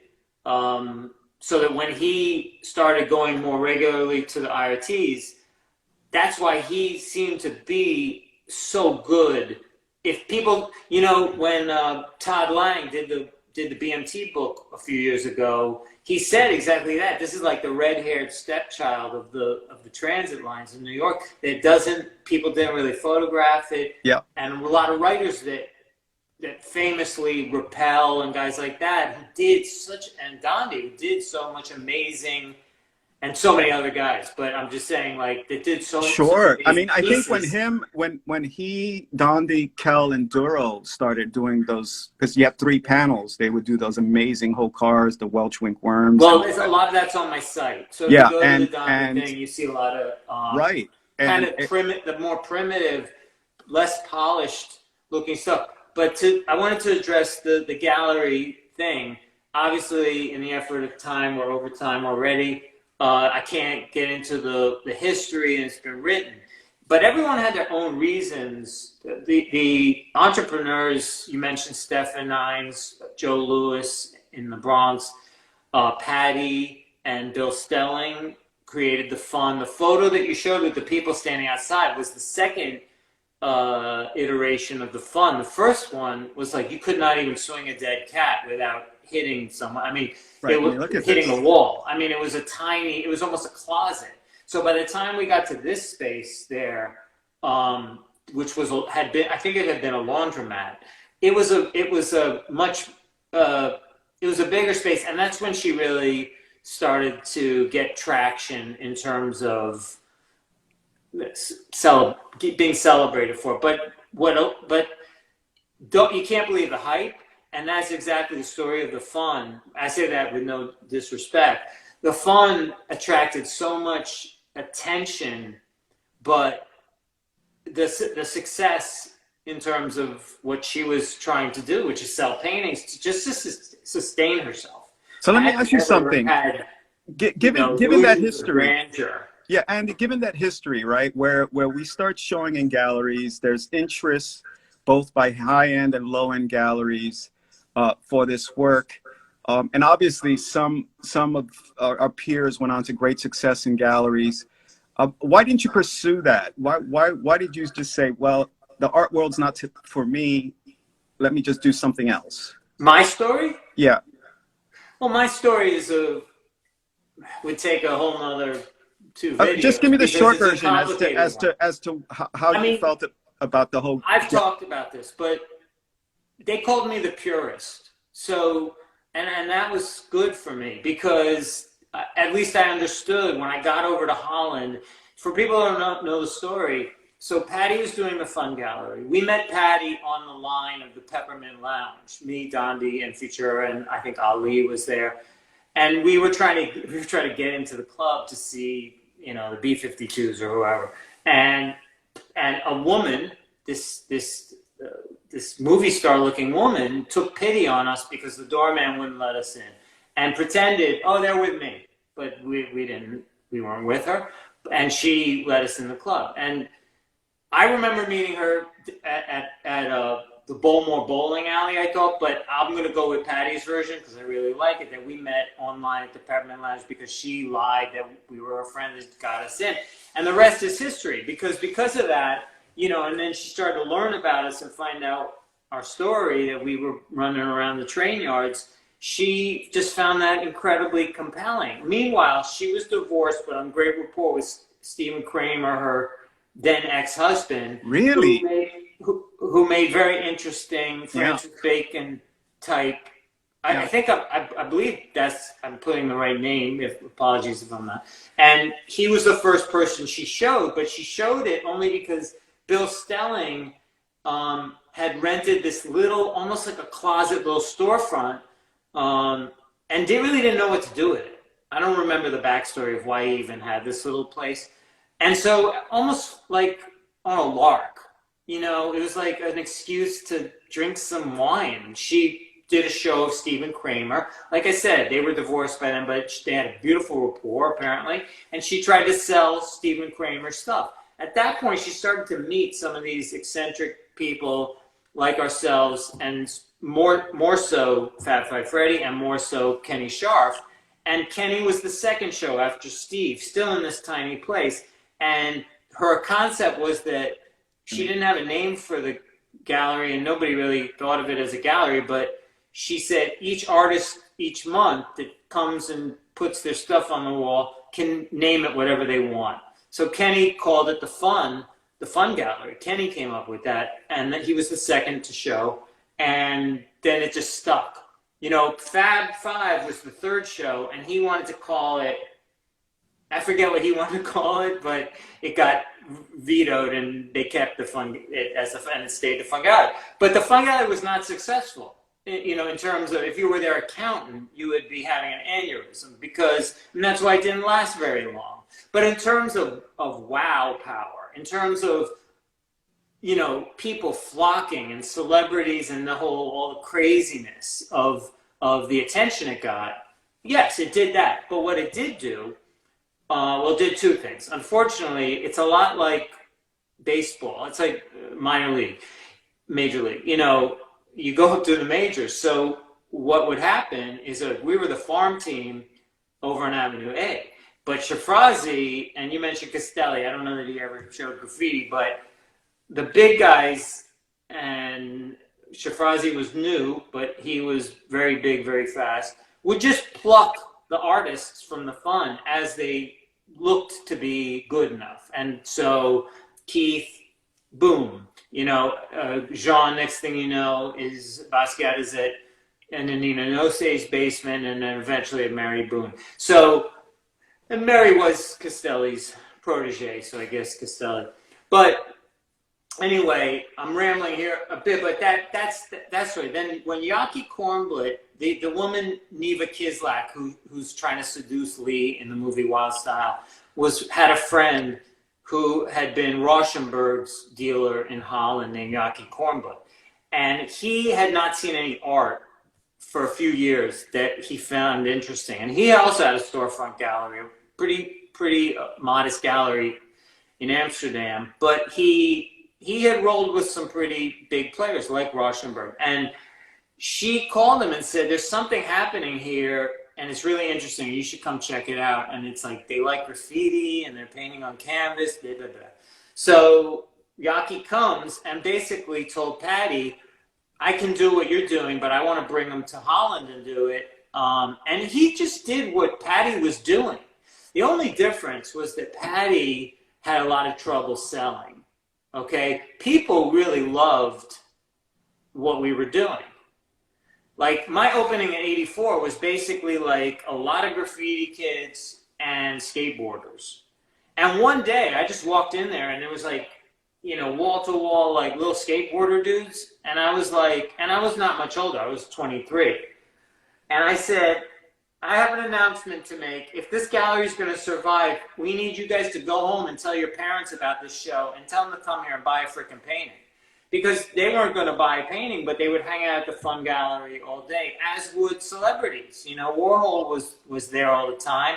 And, you know, Iggy Pop and Fred Schneider, all these, Matt Dillon was a regular. You know, all these people were like hanging out, and it was getting a lot of press. But when Yaki went to Holland, he actually was selling, because he had this network of buddies, some of which had never bought a piece of art in their life. And he convinced them that graffiti on canvas, that our graffiti art was, I don't know what he told them. I don't speak Dutch, but whatever he told them was effective.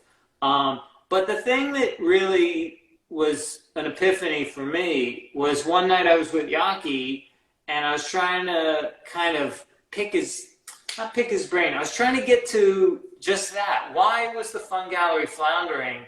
And over here in Holland, he was selling the paintings as fast as we could paint them. And he said, you have a very young country. They haven't seen much. We have a very, very old country. We basically invented painting. I mean, that's the Van Gogh Museum right there. He said, we've seen everything, but we've never seen this. And the reason we've never seen this is because we don't even know where this came from. We don't even know what the precedent. Usually, the art historians need to, well, this inspired this, which inspired this, which inspired this. With graffiti, they're like, did this come from like cereal commercials on Saturday morning? Did this come from like what was the precursor that this, and whatever it was, they knew it was really American, but they just had never, it was alien, and they loved that it was like, there was nothing Dutch, there was no touchstone for them culturally that they could connect to, because I think they were a little sick of their stodgy art culture, frankly. And so pop art was big, and that's why he was Rauschenberg's dealer. But after pop art, not so much. And then he did like, anyway, he liked some other stuff that was coming up, some of the artists that ended up, like Clementi and those guys, but that ended up in Soho, but not like the graffiti. And he was really enthusiastic, so he was successful. Stephen Irons and Joe Louis were more like, I think they were more like radical, they were Dadaists. They were trying to Stephen was really trying to change the entire conversation of like, loft, that art has to be made, like who has to make art and what, everything, the entire paradigm of art. And what a statement to make, to bring it to the South Bronx. Yeah, everything he was doing was completely trying to invert and turn upside down, flip the script. He was trying to flip the script. And so graffiti was perfect, but he came at it completely differently. And Patty was never, that may have been her shortcoming, in terms of the longevity of the gallery, because she never was like, oh, I'm going to be rich, I'm going to be successful, I'm going to do this. She was never that person. She wanted to survive, but she didn't have that kind of, we're going to get rich, we're going to blah, blah, blah, whatever, and so it's sad, because I tell people, there was a period when there was a backlash to the East Village, what happened down there in the East Village, and people tried to poo-poo it as, dismiss it as it was club art. Like Keith Haring is synonymous with like the scene at the Palladium, Steve Rubell and piles of cocaine, and when that ended, so does Keith Haring or something, which turned out not to be true. And through that period, I just was like, are you fucking kidding? I'm like, any gallery that launched the careers of Jean-Michel Basquiat, Keith Haring, and Kenny Scharf, if you can poo-poo that shit, good luck. I mean, because what people have to realize is like, it's a lot like hip hop. The pioneers, the first guys and gals, some people still talk about them with reverence. Yeah, Zeph, they didn't get shit. They didn't get shit. They did not get paid. Many are unfortunately kind of get forgotten. Like people are like, oh, Grandmaster Flash, Curtis Blow or whatever. But like, it's kind of like the second wave that was able to like look at what they did. Well, that you mentioned like Sidney Janis and people like that. I'm glad they got involved, especially the son of Pollock's, or it was the son getting involved. But like the son of, that's a pretty good CV. Your dad was Pollock's dealer. No, but, certainly. You know what? And to your point, they didn't. The difference is that Patty was the first. Well, Patty was the first person to ever give like a one-man, one-woman show to graffiti artists. Claudio Bruni gave Lee and Fred show in Rome, but she was doing it because she believed in it. A lot of the other people took their cues from getting confirmation that, oh, it looks like people believe in this. So I'll believe in it. I believe in it too, because it appears other people believe in it. Patty was going purely on like not only her own instincts, but also like such a purity of like, you know, wow. And as for me, to get to the answer, to answer your question, then maybe we call it a night, is they called me the purist when I got to Holland, because they said Futura was the abstractionist. They called him the Kandinsky of graffiti. Of course, you had to look and see who Kandinsky is.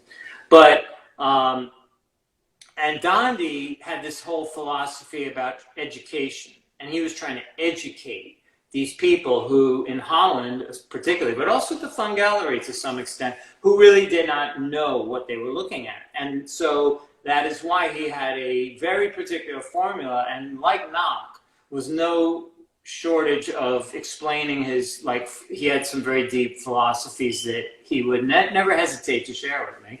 And for instance, he had a structure to his paintings in the earlier years of his paintings, where he would include one letter, possibly a number, but one letter generally, one sort of semi-iconic image, and then like some techniques that he said were culled from actual train painting. So like a gleam or a 3D or something that was a very traditional element that we would use in our pieces. And so if you notice, he did that. So he was like an education guy who was trying to foster a smooth transition where he was understood, or our culture was understood. I did not care about that. What I cared about was sort of, maybe it was a little too self-conscious, but I felt that there were a lot of my contemporaries were making a very big mistake. They thought, well, now you're making a painting on a canvas and it's going to be in a gallery. So you need to make it look like the paintings you've seen before in places of high repute, galleries, museums. Thank you for saying that. Thank you for saying that. Because and I think for me, and with my background, I could have kind of played with that a little bit, because my goal at the time was never to do anything professional with graffiti. Are you kidding? Like, graffiti was what we did on the weekends. I was trying to make album covers and posters, the same album covers and posters that I referred to earlier that were influencing our art. I saw myself as a de facto wannabe. I was 19 years old or whatever, but I wanted to be a graphic artist, but I didn't even know the term. Well, that's a perfect point and a segue into this, right? Because you do this advertising. Well, that's a story. That's a story for another day. That's kind of the part of my legacy where I worked of what we called back then Madison Avenue, which was the vernacular for ad agencies back then. And I was the first graffiti artist that, you know, they either had the stupidity or wisdom to try to co-opt me to actually collaborate on projects, professional projects. I mean, and but look at this. You got the cover of New York Magazine. That was once the art directors realized that I wasn't going to, like, whatever fear they had, that like I wasn't going to mug someone in the elevator or tag the frickin' front of the building or whatever, like then they would then once your name kind of gets in that Rolodex, then you start to get calls. So, but that's not a legacy that I'm proud of at all. What about the legacy of Wild Style? That's not a legacy I'm particularly proud of either. This logo is so ubiquitous for this era. I mean, I have no shame of it, but it's a conversation for another day. The thing about the commercial, corporate, and ad agency shit that I did in the late 70s, early 80s, is like, I never said no to a job. So, you know, I came from, you know, I was a teenage runaway. So I lived on the streets, and the idea that someone was going to pay me for my art, I had to say yes. So I said yes to a lot of stuff. But then when I'm able to look back on it put it into a 50-year context, I don't really like that so much. It's a complicated history, and that's, again, it's too dense to go into. But the impact, Andy, the impact is tremendous, because as you could see by you pioneering this path forward, it's opened up so many doors for so many around the world to understand that relationship between graph, its impression, its aesthetic, its design principles, and how that can be applied across the board in every discipline. Here we're looking at this animation for the title sequence for Wild Style, and that was just tremendous for us to see that was possible. Yeah, well, I mean, to be fair, you know, I want to get back to the fine art thing, the galleries, Yep. and being the purist or whatever, because there was a reason that I did what I did or didn't do what I didn't do. So I don't want to get too into like the commercial stuff, but you know, like Stash was my, you know, I had proteges like Shaker and Stash and Sharp, younger guys who were like the next generation of graffiti writers after I was fading. So like I was painting my last trains in '84, and I was actually painting my last trains with them, and they had to really, you know, coax me out. I was already like, I was kind of over it. And I wasn't over it because I was transitioning into fine art. A lot of people have said, oh, if Dondi and Zeph and all these dudes hadn't, you know, gotten interested in canvas and galleries, like there would have been better, more trained, I don't know what. That's not true at all, because our priorities were changing a little bit, but they kind of fed each other. And Donnie and I were always like, we called it like recharging our batteries. So when we went back to the yard, even though we weren't doing as much by '83, when we did paint in '83, not only did we go with like a really, like we were better. We you know, we had gotten better. So, and we were pulling our ideas from, you know, we had been to Holland and Japan by then. And so we had kind of a more robust set of visual, you know, information to. Yeah, you expanded your worldview. Sorry? You expanded your worldview. By expanding our worldview, no, let me say this right. Expanding it, we were expanded by travel. And then when we went to new lots to paint, we, like, whatever it was, color schemes or whatever we saw in Japan or something, like, just stuff like that was definitely informing, you know, what we were doing. So we can have a conversation one day, it'll probably never happen, about the way that all that commercial stuff happened. When those proteges of mine, like Stash in particular, you know, started showing me his portfolio, literally like a leather-bound portfolio from Pearl Paint.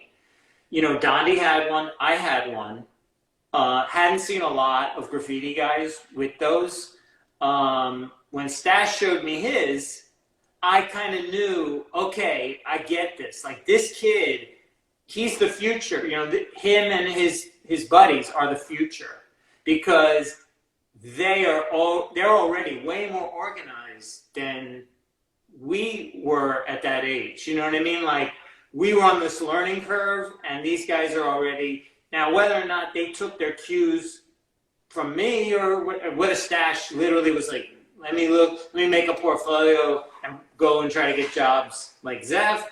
I don't want to say he did it like that. I think he was a really smart kid. He was very talented, and he had a lot of you know, go get him. And next thing you know, he's like, yo, I'm doing this rapper's album cover, and like, you know, he was very young, and he's doing this, and then he was making the t-shirts, and you know, a few years later, he's doing the whole Philly Blunt thing with Futura.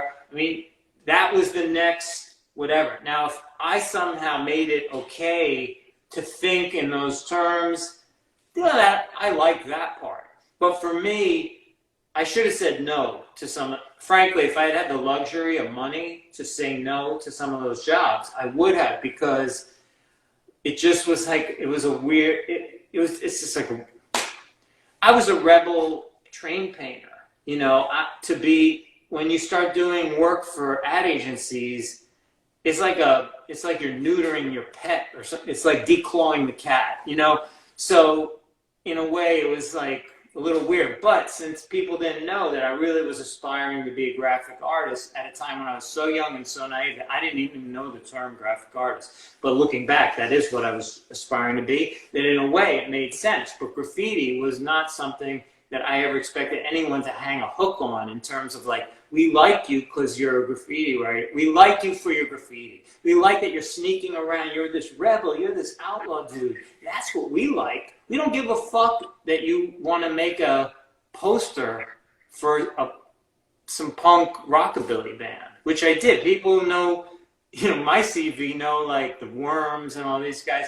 They were like this crazy rockabilly punk band in the 70s. Like I did all that artwork, like some of the best freaking art I've ever done in my life was for like an unknown rockabilly punk band in 1978 or whatever. That's the direction I was going. So in terms of, but nobody cared. I'm going to finish this thought, okay? Because this is the point. This is full circle.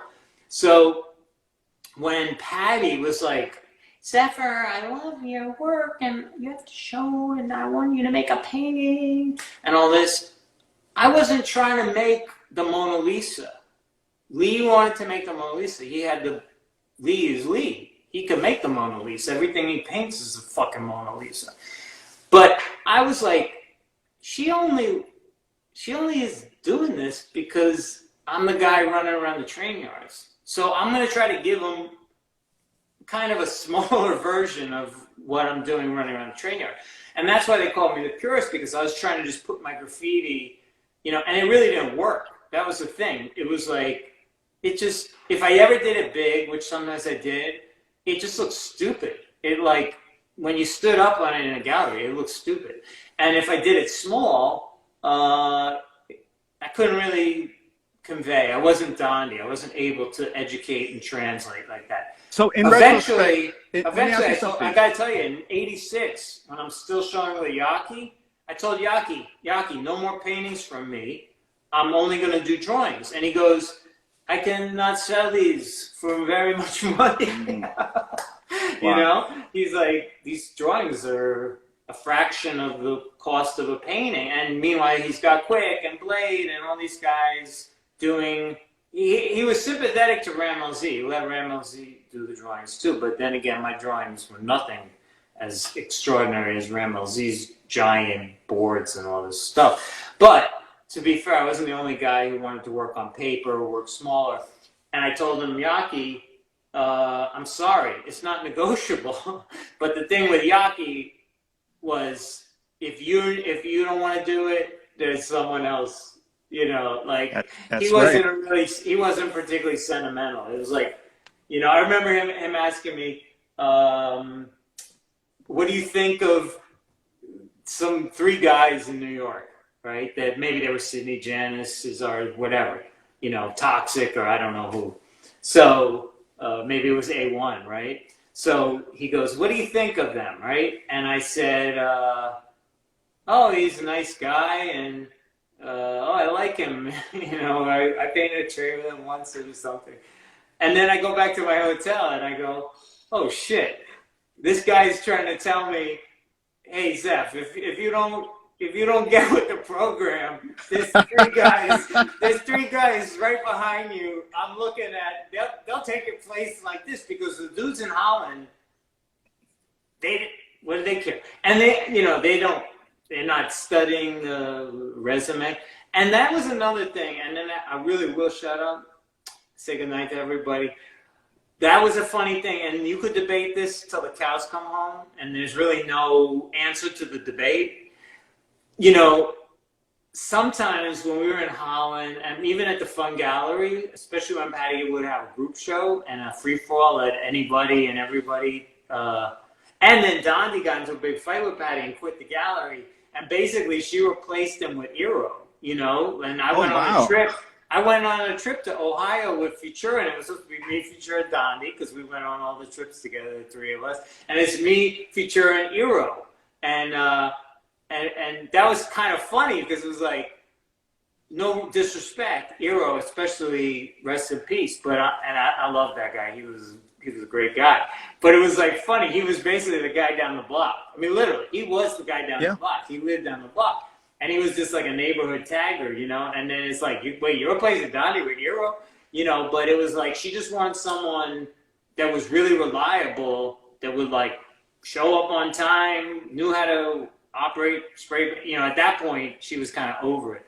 But, you know, I tried to be honest, you know, I tried to be like, I didn't want to be grandiose, like I'm an artiste, you know, I was never trying to like play that role. And I guess if I had fallen in love, like Johnny Crash, if I had really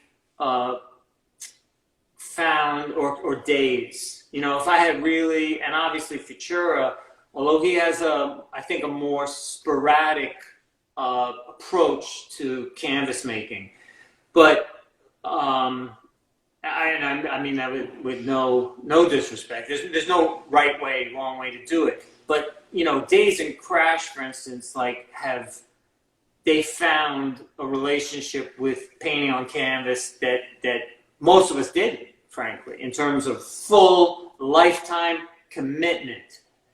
And I think, you know, had I found that, you know, then certainly I would have presumably gone through a process of so-called artistic self-discovery that would have taken me, God knows where it would have taken me.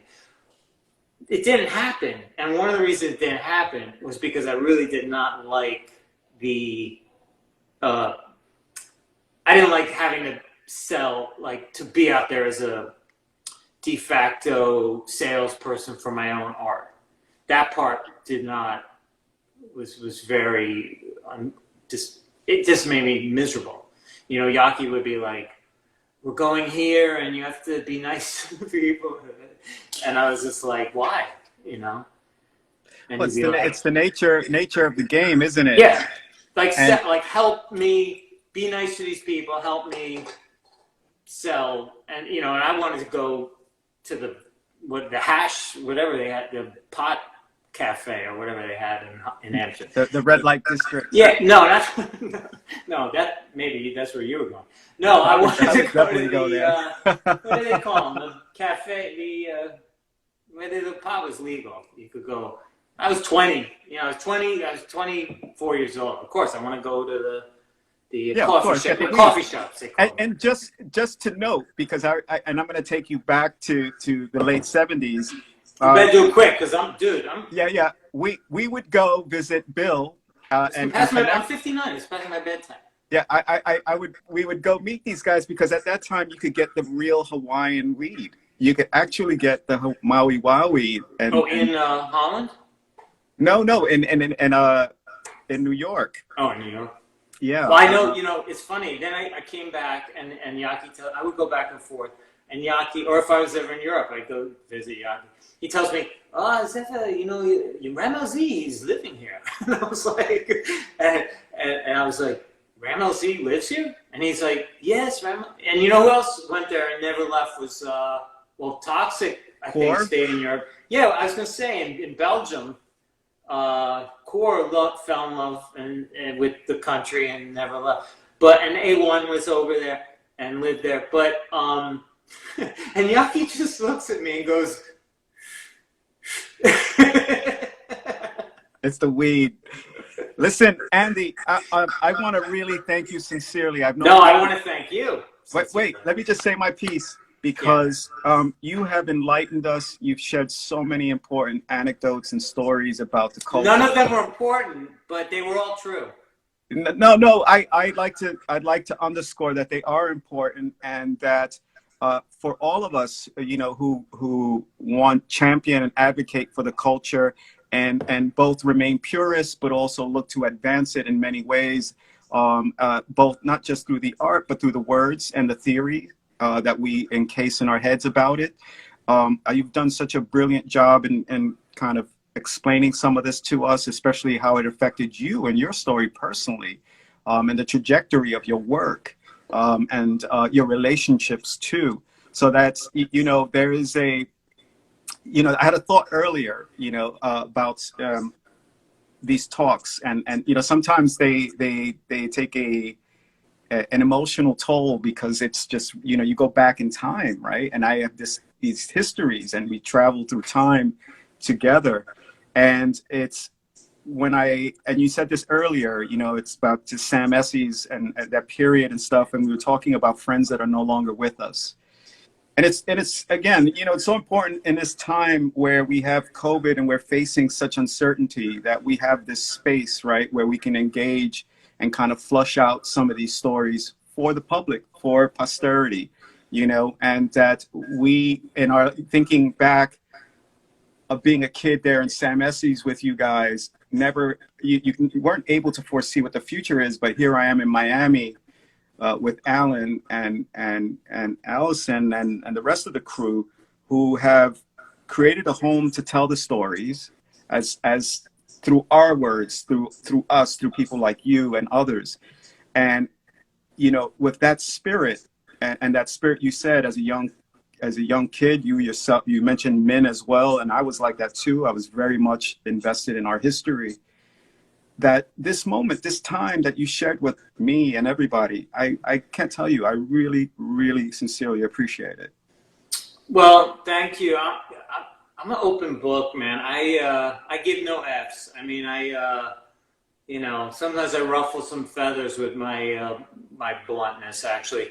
But I do want to state the obvious. You know, what you guys have created with the museum is just so profound, and I am just so grateful and blessed that I live to see it. And you know, paint on it. You painted the front for us. You painted the front.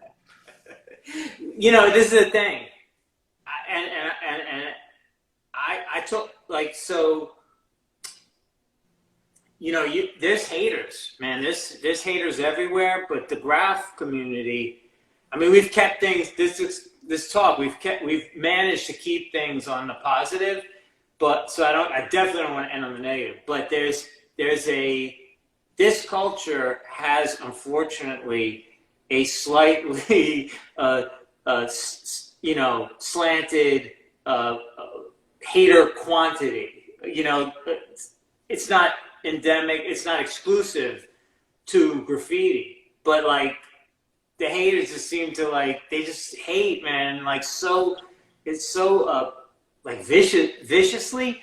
This is what I'm going to say. If you got any MOG, Museum of Graffiti haters, man, you want to hate, go see the museum. And then you want to get online, anonymously or otherwise, and do your little trolling. Okay, but to me, the people who have not been to the museum and then they want to, like, armchair critique, I have no, and when I was on Instagram, I had to be very, I had to pull no punches and say, talk to me when you go. I think one of the things for some people, I hate to get inside the head of a troll, but I think one of the things was just the semantics of, like, the word museum, I think, and I love that it's called the Museum of Graffiti, but I think the word museum created for some people in their head, like, this grandiosity, right? Where it was like this hallowed, and that's why I say, you gotta go there, okay? It's like the coolest, it's just a funky, cool, freaking place with some people, and it's built with love, okay? It's all crafted with love. It's not an exclusionary thing, but I think people hear the word museum and they picture some very exclusive, you know, and thereby, and one of the things I heard was, you know, that's for the, you know, cause and these rock star dudes, and, like, I'm keeping it real, and, like, real motherfuckers like me ain't never gonna, and they never gonna, and I ain't never gonna, and all this shit. And it's like, I had to school a couple dudes and be like, guess what? You will. Because you're going to end up, your name on the back of the train, and then that photo will be there because it's a potpourri collective vision of a culture. And you know what? You will end up, probably, because you contributed to this culture. And when they're doing their thing, you will inadvertently or otherwise end up in the museum. And by the way, if you're getting thrown off by the term museum, fucking go see the place and try to like reconfigure the whole like word on a page that's somehow freaking you out or something, or whatever is happening, you know? And the people who thought that it was like this bastion of exclusivity or some weird thing, you know? I was like, okay, why don't you go? Because I just went. I remember I went when you first opened. Yeah. I took my daughter, and it was just beautiful, man. I was tearing up because I did, and I'm going to tear up again. I did not believe I would live to walk into a museum of graffiti. And the fact that it's you guys' museum of graffiti, it couldn't be a more beautiful situation, because you guys are my brothers, man, and I love you. And you know, ZEPHYR, there's a lot of it doesn't happen without community, and it doesn't happen without a leader. You know, Alan has had this vision for some time, and it doesn't happen without living experience and scholarship, you know, that I bring to the table as well, and others, and support from somebody on the outside like Allison, who believes in the cause. It's a group effort, and that, you know, I had a talk with Lee Quinones earlier today about museums. And what's interesting is that paradigm shift has happened, and as a museum of graffiti, and just as we do and did on our own terms, starting back from Noga to Esses and all the collectives up until now, we have to do this on our terms that suits us, because we're not MFA, PhD carrying artists that come out of Ivy League school. And while it's important for us to say that we're a museum, it's much bigger than that in time, in kind of a space and a story. There could be multiple museums, but what's important is how we tell that story, that we include people like Flip, that we include people like Tracy 168, Knock, and others who kind of are always excluded out of the conversation of who are those people who are the pioneers, you know. And I have a saying that I've often said, you know, pioneers are the first to see it and last to be seen. And that's because we snuck in, did our shit, and got out. You know, we weren't looking for glory, but you know, the glory of people like, and the legacy of people, let's just say, of Billy 167, right, is as we tell the story, as all the artists that come from him. Same with Dondi, you know, and Knock, you know. You might not know Knock, but if you know me, you know Knock, because he lives in me and in my work. And so as we think about artists who are kind of breaking into that space, I find that for myself, that it's important to carry that legacy in the door with us, you know, as well, to support the uniqueness of our story. And so as you've laid out, as to, you know, who gets in, who chooses, how that's was chosen, and we look back and here we are, there's a whole new paradigm and conversation about what this culture is and what it will be moving forward. And well, my only point about, you know, and again, I shouldn't have wasted the time to try to get into the heads of the haters, but I think that but that's legitimate. What else should it be called? But that's not even the question. I think that it's so funny. You know, language is just a sloppy tool. The English language is just, I mean, remember how Faze was semantics, about the word graffiti? Yeah, yeah. You know, he at the Rempire show, he's out like he wanted to almost fight me, but that's a funny thing, you know. Look, I mean, ZEPHYR, let's just do this, right? For the sake of we'll cap this conversation on this. What if we called it the Museum of Style Writing? Would that have made a difference to anybody? So no, but I think it was the word museum museum that right. set off. So it sounded very bourgeois. Grandiose. Like, Well, you know what? We've grown up, you know, and we require that. Guys, and listen, you guys are warriors, man. Better you than me. I don't know, man. you know, these days that they're more warriors than me. I'm over here. I think I have an easy task. He's a veteran. Alan's a veteran of the trenches. Yeah. You know, that magazine Stress. He was on some real shit. Yeah. So yeah. I want to listen on behalf of Alan, Allison, and our staff. I want to thank you for your time. No. Thanks is from me to you. Thank you so much. We'll see you over here again because you're not very far. For sure. I'll paint I'll paint the other side of the building. Yo, Mayor Zeph 2, what's up? All right. I haven't picked up a can in years. Oh, come on. Let's do it. All right. Talk to you later, man. All right. Take care. All right.